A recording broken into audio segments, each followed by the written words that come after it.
네, 어제 우리 시장에서는 정부의 정책 방향 발표도 있었고 간밤 글로벌 증시 흐름도 괜찮았습니다. 오늘장 전략을 제대로 한번 챙겨봐야겠죠. 김종혜 연구위원과 함께 위즈인베스트 김영철 팀장과 전략 나눠보겠습니다. 어서 오세요. 네, 안녕하세요. 네, 어제 우리 시장은 수급적으로 비교적 최근 흐름 대비는 좀 양호했습니다. 네. 기관의 매수세도 눈에 띄었고 외국인의 매도도 많이 줄었다라는 점이 확인이 됐는데 강세권 이제 더 이어지리라고 보시는지 아니면 그냥 단순한 반등이었다라고 보십니까? 일단은 뭐 연말 효과가 좀 작용을 하고 있다 이렇게 좀 보시면 좋을 것 네. 같고요. 그리고 이제 수급적인 측면에서 말씀을 해주셨는데 일단은 외국인들 매도가 좀 줄어든 부분들은 사실입니다. 일단 9거래 연속 매도긴 하지만 매도 폭은 상당히 많이 줄었다 이렇게 좀 보시면 좋을 것 같고 그리고 이제 기관의 매수도 말씀을 해주셨는데 기관의 매수는 아무래도 이제 연기금을 중심으로 한 매수가 유입이 됐다 이렇게 좀 보시면 좋을 것 같습니다. 전일 같은 경우에 지금 뭐 미국 시장 마감 이후에 미국 뭐 다우지수나 S&P 같은 경우에 사상 최고치를 좀 기록을 하고 있는데 전형적으로 FOMC 그 동일한 패턴, 이 앞전에 말씀드렸듯이 FOMC 이전의 우려감 그리고 그게 해소가 되면서 지수가 상승을 하는 흐름들을 좀 보여주고 있고 그러한 이제 분위기 자체가 국내 증시에도 조금 전해지고 있다. 근데 이제 추세적으로 좀 상승하기에는 조금 어렵지 않나 이렇게 좀 볼 수가 있겠고요. 그리고 이제 전일 상승 같은 경우에는 아무래도 이제 연기금 쪽에 이제 배당에 관련된 이제 매수가 좀 꾸준하게 유입한 지금 한 6거래일, 7거래일 연속 연기금 쪽에서 매수가 좀 강하게 들어오는데 아무래도 이제 배당을 목적으로 한 부분들이 좀 들어오는 것이다 이렇게 좀 판단을 하시는 게 좋을 것 같고 그게 어제 이제 뭐 삼성전자 배당 확대 뭐 고려하겠다 이러한 반응과 같이 맞물려서 시장에 좀 긍정적인 부분들은 좀 작용한 것이 좀 사실입니다. 근데 이게 추세적으로 상승하기에는 조금 어렵다 이렇게 좀 보시면 좋을 것 같고요. 배당이랑 쇼커버 쪽 물량이 같이 들어오면서 좀 작용을 한 부분들로만 좀 해석을 하시는 게 좋지 않을까 이렇게 좀 보고 있습니다. 쇼커버 쪽 이야기를 좀 더 해드리면은 아무래도 이제 낙폭 과대주 특히나 이제 뭐 정유나 화학주 이쪽에서도 이제 매수가 좀 들어온 부분들이 있는데 기본적으로 최근 뭐 자료 화면을 보시면은 한 뭐 연말마다 쇼커버 물량들이 꾸준하게 이제 들어오면서 지수가 좀 상승하는 흐름들을 좀 보여주고 있는데 아무래도 이 쇼커버 같은 경우에는 그 국내 주식 시장에서는 그 이제 공매도를 그러니까 주식을 빌려가지고 공매도를 치면은 이 배당에 관련된 부분들을 빌린 사람이 그 이제 빌려준 그 주식을 대여한 쪽에다가 배당까지 같이 줘야 되는 부분들이 있기 때문에 그 전에 이제 매도를 친 부분들을 환매하는 그런 이제 흐름들이 같이 맞물리면서 좀 나타나고 있다. 그래서 전반적으로 봤을 때는 쇼커버, 배당 이 두 가지 키워드를 빼놓고는 국내 시장을 강력하게 상승으로 이끌 만한 모멘텀은 좀 부재한 상황이다 이렇게 좀 볼 수가 있겠고요. 보통 이제 연말에 이런 산타랠리, 작은 산타랠리나 아니면은 그 이제 배당 이슈로 이제 외국인 투자자들이 들어오면은 보통 1월 효과라고 해서 1월까지 조금 긍정적인 흐름들이 좀 작용을 하는데 이번 같은 경우에는 그 고민을 좀 해봐야 되는 시점이 아닐까 이렇게 좀 보고 있고 아무래도 추세적인 상승이 나오려면은 개인적으로는 지금 또 시장에서는 조금 뭐 관심에서 좀 멀어져 있지만 환율 이슈를 좀 봐야 되지 않을까 이렇게 좀 보고 있습니다. 왜냐하면은 기본적으로 외국인들이 추세적으로 들어온다라고 하면은 가장 먼저 민감하게 반응하는 시장은 환율 시장이기 때문에 현 수준 레벨에서 추가적으로 환율이 레벨 다운된다라고 하면은 외국인들의 그 매수 욕구 그리고 내년에 대한 이제 환율 전망들이 좀 나올 텐데 이게 이제 원화 강세에 대한 부분들이 시장에서 좀 심리가 좀 완연해진다라고 하면은 외국인들의 수급을 좀 기대할 수 있지 않을까. 그래서 개인적으로 보고 있는 레벨 환율 레벨 같은 경우에는 한 1,080원 아래로 환율이 좀 강하게 그러니까 원화 강세가 좀 이어진다라고 하면은 외국인들 그 이제 뭐 매수도 조금 기대해 볼 수 있지 않을까 이렇게 좀 말씀을 드릴 수 있겠습니다. 네, 연초까지 랠리 가능성은 조금 낮지 않을까. 추세적 상승으로 전환하기엔 아직까지 모멘텀이 부족하다라고 이야기 주셨네요. 김 의원님의 시장 판단도 들어보겠습니다. 수급적인 면 감안해서 어떤 식으로 보고 계신지요?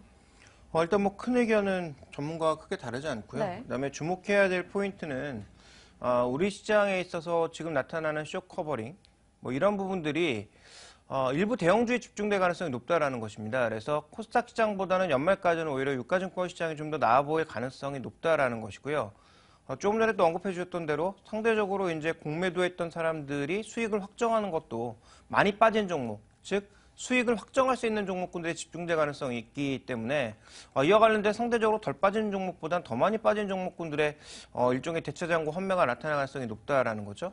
그와 관련된 흐름들을 고려해 본다면 아무래도 이제 연말까지는 대형주 중심의 시장 흐름이 코스닥보다 나을 가능성, 계속 오른다는 게 아니라 코스닥보다 만약에 빠지더라도 덜 빠지거나 더 보호될 가능성이 있다는 점을 주목해 보실 필요가 있을 것 같고요. 단기 투자 정도에만 참고하시면 될 것 같습니다. 네, 알겠습니다. 대형주 쪽으로의 자금 쏠림은 조금 더 이어질 것이라고 내다보고 있습니다. 다음은 LG나 SK 등의 지주사 종목들 이야기 좀 해보고 싶어요. 앞서 이슈 분석에서는 이들 종목군에 좀 더 관심을 더 보자라고 이야기 주셨는데요. 김현재 팀장도 동의하십니까? 일단은 뭐 지주사 그리고 이제 뭐 배당에 관련된 부분들은 시장에서 좀 관심을 가져볼 만하지 네. 않을까 이렇게 좀 보고 있는데요. 일단은 뭐 시장에서는 믿을 건 배당뿐이다라는 인식이 좀 완연하게 좀 작용을 하고 있지 않나 이렇게 좀 볼 수가 있겠고, 그 다음에 이제 가장 중요한 부분들은 이 배당 관련해서 정부에서 계속 좀 강조를 했었던 부분들입니다. 초이노믹스에서도 가장 그 핫한 키워드 중에 하나였었고, 이 앞전에는 뭐 고배당주, 그 다음에 성장주, 성장 배당주, 그 다음에 10월달 같은 경우에는 뭐 KRS에서 신배당 뭐 지수 이런 것들을 발표를 했는데, 정부에서 아무리 푸시를 해도 기업 측에서 좀 받아들여져 됐었던 부분들인데, 사실 어제 삼성전자가 이 배당을 확대하겠다라는 고려를 했다라는 부분들이 저는 개인적으로 국내 시장에 좀 변화가 좀 감지되고 있지 않나 이렇게 좀 보고 있고요. 정부에서 아무리 푸시를 해도 기업에서 받아들이지 않으면 의미가 없는데, 국내 주식시장에서 이제 삼성전자의 의미는 상당히 크다. 삼성이 하면은 기타 뭐 기업들이 하지 않을 이유, 그리고 이제 그런 근거를 대기가 쉽지 않은 그런 상황이기 때문에 기타 주주사에 대한 관심은 꾸준히 좀 관심을 가져볼 만하다 이렇게 좀 볼 수가 있겠고요. 그 외에 이제 수익률 측면에서는 아무래도 연기금이 보유한 주식을 좀 관심을 가지시는 게 좀 좋지 않을까 이렇게 좀 보고 있습니다. 왜냐하면은 기본적으로 정부 여러 가지 정책 방안을 내놓았지만 그 중에서도 연기금이 이 주주권 행사에 대한 부분들을 조금 더 힘을 실어줬다 이렇게 좀 보시면 좋을 것 같고요. 그렇기 때문에 뭐 종목들을 솔팅을 할 때는 아마 시가총액이 한 5천억 원 이상 정도, 그 다음에 이제 뭐 배당 성향이 현재 좀 낮아져 있는 그런 기업들, 그리고 뭐 안정성, 그러니까 순이익 부분들 변동성이 한 50% 미만인 이런 기업들을 좀 솔팅을 해본다라고 하면은 아무래도 뭐 아모레퍼시픽이나 현대제철, CJ, CGV도 좀 같이 관심을 가지시는 게 좋지 않을까 이렇게 좀 말씀을 드릴 수 있겠습니다. 네, 연기금의 매수 그리고 배당 관련해서 좀 관심지로 꼽자라는 것 CJ, CGV, 아모레퍼시픽 등의 종목 언급을 해줬습니다. 자, 지주사주에 대한 투자 의견 김현님의 시각, 뭐 장기적으로는 긍정적으로 이야기 주셨는데 단기적인 시각도 좀 궁금해져요. 단기적으로는 매력이 없죠. 왜냐하면 SK 같은 경우에는 유가에 계속 민감할 수밖에 없고요. 네. LG는 지금 관련된 종목군들의 실적이 좋은 게 있습니까? LG전자, 뭐 LG화학 다 마찬가지로 실적이 계속 다운되고 있거든요. 또 LG전자 같은 경우에는 G3 이후로는 다른 그 기업들에 밀려서 최근에 뭐 11월 달, 12월 달에 휴대폰 판매 순위에서는 LG전자 이름을 찾아볼 수가 없다라는 뭐 그런 뉴스도 나올 만큼 최근에 뭐 최악의 실적이거든요. CES에서 지금 나올 것도 G4가 아닌 G 플렉스 2이기 때문에 과연 이 얼마나 팔릴까에 대해서도 좀 의문스럽습니다. 그런 관점에서 본다면 LG전자의 휴대폰 실적은 4분기, 1분기에 실망스러울 가능성이 높다라는 관점에서 단기적으로는 이들 종목에 대한 뭐 답은 안 나온다라고 봐야 될 것 같고요. 다만 장기적인 관점으로 모든 그룹사를 모아 살 수 있는 대안이 ETF가 아닌 지주회사에 있다는 것입니다. 그리고 앞으로 배당이 점점 늘어날 가능성을 고려해 본다면 장기 투자에서는 사야 되겠죠.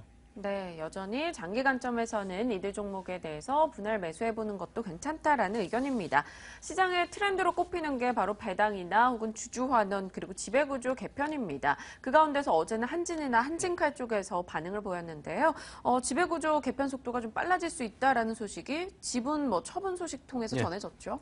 사실 지분 처분이 올 연말에는 좀 쉽지 않고 이제 내년으로 좀 넘어갈 가능성이 좀 높다라고 이제 뭐 시장에서는 좀 많이 봤었는데, 네. 말씀해주신 것처럼 이제 그러니까 어제 이제 뭐 시장에서 민감하게 좀 반응을 했고요.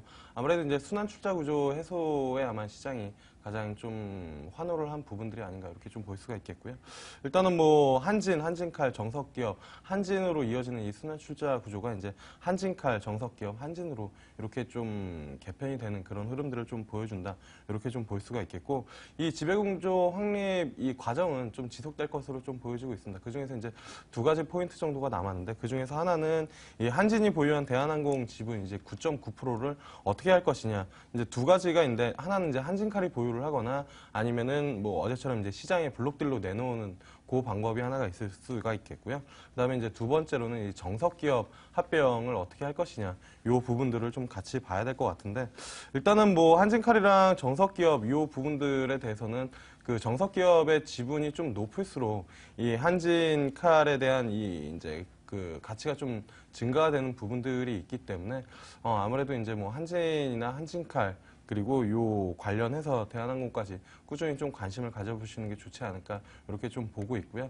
기업 자체 하나하나 좀 보면은 한진칼 같은 경우에는 뭐 이번 뭐 이러한 이슈로 주가가 좀 변동성이 좀 나타나고 그게 뭐 아래쪽으로 좀 작용을 한다라고 하면은 매수의 관점 뭐 한국항공도 한진도 다 뭐 매수의 관점으로 좀 보시는 게 좋지 않을까 이렇게 좀 보고 있습니다.